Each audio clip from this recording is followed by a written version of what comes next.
Good evening, everyone. I'm Antzoulatos, and I'll be talking about Nano-Terminators. This is a nanoparticle cocktail with antibacterial and antibiofilm properties. And the first thing you'll probably be asking is, what exactly is a biofilm? Well, biofilms form when a colony of bacterial cells basically create a shield made out of proteins, sugars, DNA, and other bits of dead cells. And this basically blocks out antibiotics.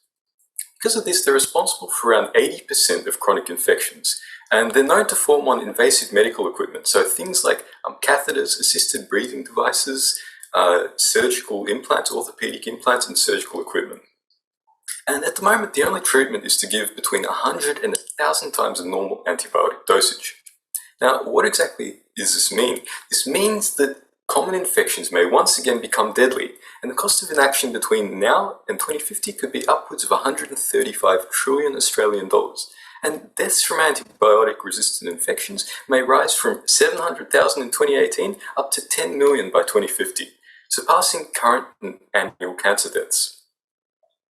Now, what's the answer? Well, my answer is nanoparticles. Now, nanoparticles can kill cells in multiple different ways, and this diagram here is meant to be confusing on purpose because there's just so many different ways nanoparticles can invade a cell.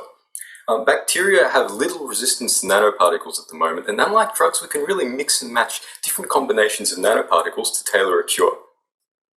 So the first nanoparticle we'll be talking about is Galinstan.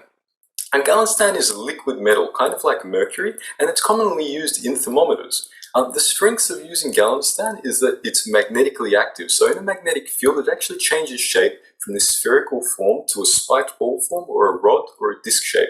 And the thing with all these secondary shapes is they are very sharp. They have a lot of sharp edges and points. And what these do is they can actually tear through bacterial cells. And this is up to 99% effective. And the other positive thing about it is they don't actually damage human cells because human cells are a lot thicker and a lot more elastic. The only downsides to Galinstan is they can't actually perforate thick-walled bacteria. Now this is where the second nanoparticle comes in. Silver nanoparticles don't actually tear through bacteria, they actually go inside the bacterial cell and prevent it from reproducing. They interfere with the metabolism. This is up to 98% effective. The only downside is it has a lower effectiveness against some thinner-walled bacteria, and it's also stored in the liver and kidneys, which is never good for long-term exposure. A third nanoparticle is one called curcumin, and this comes from turmeric root, which, as we all know, is in curry powder. The strength to this is it doesn't actually destroy, it doesn't actually kill bacteria, it stops them from communicating with each other. And this causes biofilm growth to eventually stop and degrade, and this is up to 99.9% effective. The only downsides to using curcumin is it's less effective against sugar-based biofilms. So, how viable is this cocktail of nanoparticles? Well, first of all, it's versatile, so it can be used to disinfect medical equipment before and after use. It's easy to produce in countries with a lot of farmland, a lot of natural resources. It's easily stored for upwards of 3 years. We don't really know how high it can go. There's a lot more testing that needs to be done. And lastly, it's quite affordable. So it only needs a dozen ingredients, and the small-scale production cost is around 90 cents per litre.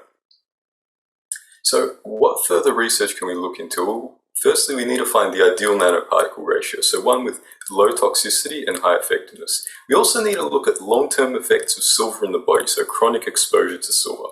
We also need to look at environmental effects once the nanoparticles have actually left the body. And the final thing is further live testing to make sure it's 100% safe.